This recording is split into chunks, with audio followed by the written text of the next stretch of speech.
Hello everyone. आकार IAS के YouTube channel पे आप सभी का स्वागत है।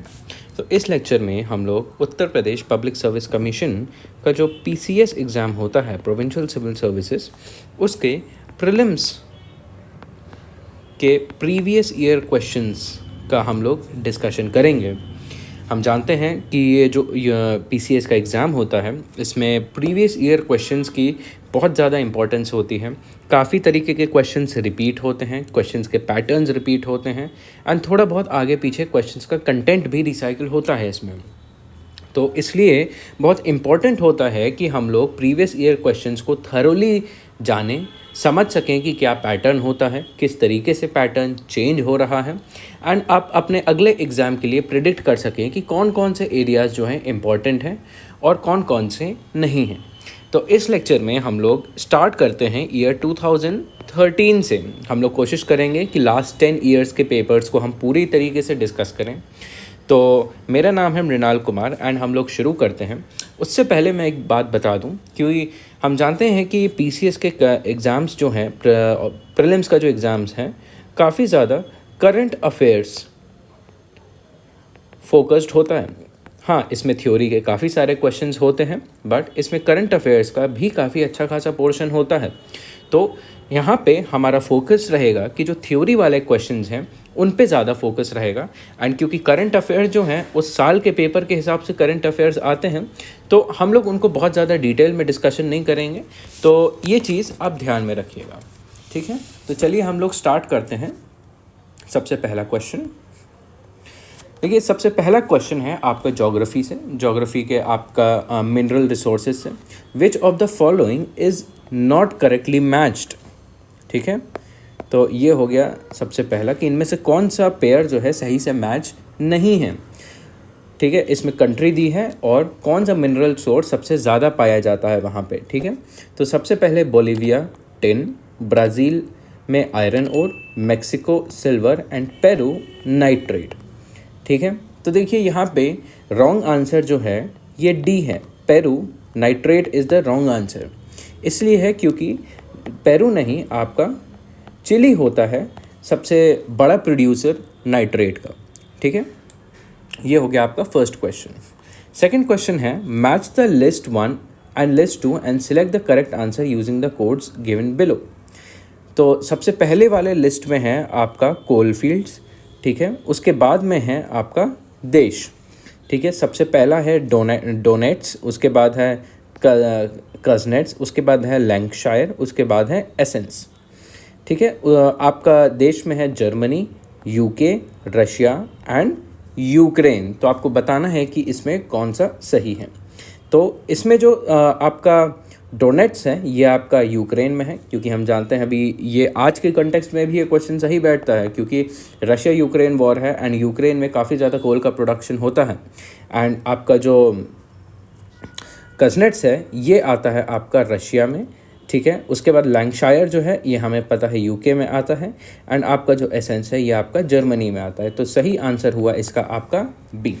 तो पिछले दो क्वेश्चंस में आप एक चीज़ तो समझ गए होंगे कि यूपीपीएससी जो है काफ़ी ज़्यादा आपके थ्योरी वाले क्वेश्चंस को अच्छा खासा वेटेज देता है, क्योंकि ये आपका थ्योरेटिकल क्वेश्चंस हैं। ज्योग्राफी वाला पोर्शन काफ़ी डिटेल में पूछा जाता है। ज्योग्राफी में आपका मिनरल रिसोर्सेज, तो ध्यान में रहे जब आप अगला पेपर देने जाएं तो आप mineral resources, coal resources, iron and steel resources, tin resources इस तरीके के तैयार करके जाएं। उसके बाद है किस देश में उसके भौगोलिक क्षेत्र का उच्चतम प्रतिशत विनाचित है। Which country has the highest percentage of the geographical area covered with forest? China, India, Indonesia, Japan, ठीक है। तो इसमें आपका सही आंसर है इंडोनेशिया। ये आपका काफ़ी करंट ओरिएंटेड क्वेश्चन है। जो फॉरेस्ट एरिया है वो थोड़ा घटता बढ़ता रहता है। तो इस क्वेश्चन में आपको पता होना चाहिए कि कौन से कंट्री का फॉरेस्ट कितना ज़्यादा है और किसका नहीं है, ठीक है। अगर 2010 के आंकड़ों के हिसाब से देखें तो उस समय इंडोनेशिया में 137 मिलियन हेक्टेयर जो था नेचुरल फॉरेस्ट का था एंड ये इसका 3% of the land area cover करता था। चाइना में 22% था एंड उससे कम इंडिया में था। ठीक है, इंडिया में ऑलमोस्ट 23, इंडिया की बात करें तो 23.8% हुआ करता था तब। ठीक है, तो इसमें सही आंसर है इंडोनेशिया। उसके बाद चौथा आंसर क्वेश्चन है, the place where China started building dam on Brahmaputra river in November 2010। देखिए ये आपका करंट अफेयर्स का क्वेश्चन है, 2-3 साल पहले के करंट अफेयर्स का क्वेश्चन है, तो इसमें बहुत ज़्यादा हम लोग डिटेल में नहीं जाएंगे। इसका जवाब होगा जांगमाऊ। ठीक है, उसके बाद अगला क्वेश्चन आता है 5th, match the list 1 and list 2 and select the correct answer using the codes given below the list. ठीक है, इसमें आपको सूची 1 में उद्योग है और दूसरी सूची में आपका केंद्र है। ठीक है, सबसे पहला है एल्यूमिनियम। ठीक है, फिर तांबा, जस्ता एंड जूट। उसके बाद है मल्लांजखंड। उसके बाद है तुंडू, जेके नगर एंड भाटपाड़ा। ठीक है, तो इसका आपका सही आंसर होता है आपका बी। ठीक है, आपका जो एल्यूमिनियम है इसका सेंटर है आपका जेके नगर। ठीक है, उसके बाद आपका कॉपर का जो सेंटर है मल्लांजखंड पड़ता है। उसके बाद तीसरे नंबर पे जिंक जो है इसका सही जवाब है तुंडू और जूट जो है बाटपाड़ा। ठीक है, उसके बाद हम अगले क्वेश्चन पे आते हैं, Ram Setu Adams bridge starts from, कि राम सेतु शुरू कहाँ से होता है। सबसे पहला है धनुषकोडी से, उसके बाद है मंडपम से, तीसरा है पम्बन से, चौथा है आपका रामेश्वरम से। तो इसका सही जवाब है आपका ऑप्शन ए, जो एडम्स ब्रिज है, राम सेतु है, ये आपका धनुषकोडी से शुरू होता है। ठीक है, ये जो धनुषकोडी है ये आपका पम्बन आइलैंड की टिप पर पड़ता है। ठीक है, जो कि आपका south eastern coast of Tamil Nadu में होता है, आपका मन्नार आइलैंड की तरफ। ठीक है, एंड ये जो एडम्स ब्रिज है ये बेसिकली आपके चेन ऑफ लाइमस्टोन रॉक्स हैं, लाइमस्टोन शोल्स हैं। शोल्स एक टाइप के रॉक्स होते हैं। तो ये है आपका एडम्स ब्रिज। ये भी ध्यान में रखिए क्योंकि रिसेंटली इससे रिलेटेड आपका एक मूवी भी आई है, तो हो सकता है कि ये पूछा जा सकता है। एंड अगर हम राम सेतु की बात करते हैं तो इसका जिक्र जो होता है रामायण में आता है पहली बार। रामायण जिसको लिखते कौन है, वाल्मीकि जी। ठीक है, तो ये हो गया आपका क्वेश्चन। उसके बाद आता है, which of the following countries receives almost 2/3 of its total export earnings from rice trade. निम्नलिखित में से कौन सा देश अपने कुल निर्यात से प्राप्त धन का लगभग 2/3 चावल से के व्यापार से प्राप्त करता है।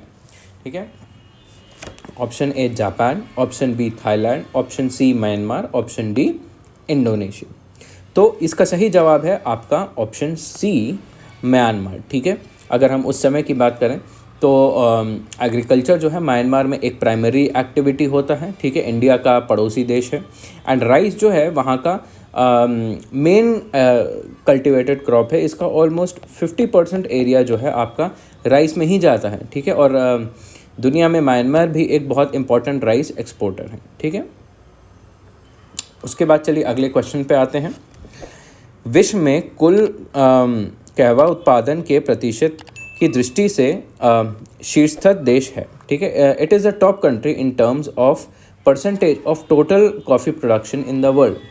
ठीक है, तो इस कंट्री इन चारों कंट्रीज़ में से सबसे ज़्यादा परसेंटेज कॉफ़ी का कौन से देश का है? Colombia, Brazil, India, Ethiopia. तो ये एक आपका बहुत जनरल सा क्वेश्चन है, आप अपने एनसीईआरटीज़ में भी पढ़ते हैं, जब कैश क्रॉप्स के बारे में पढ़ते हैं, ग्लोबल एग्रीकल्चर के बारे में पढ़ते हैं, तो इसका आंसर है आपका ब्राज़ील। ठीक है, ये दुनिया में ब्राज़ील जो है सबसे ज़्यादा परसेंटेज है ब्राज़ील में कॉफ़ी प्रोडक्शन का। एंड ब्राज़ील जो है काफ़ी समय से लगभग 150 साल से कॉफ़ी का एक मेजर प्रोड्यूसर है।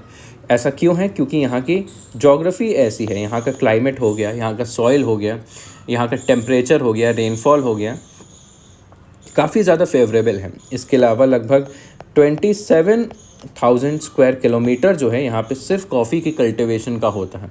ठीक है, एंड यहाँ पे 2 तरीके की मेन कॉफ़ी कल्टीवेटेड होती हैं। सबसे पहला है आपका अराबिका एंड दूसरा है आपका रोबस्टा। तो ये दो तरीके की कॉफ़ी यहाँ पे बनती हैं, ठीक है।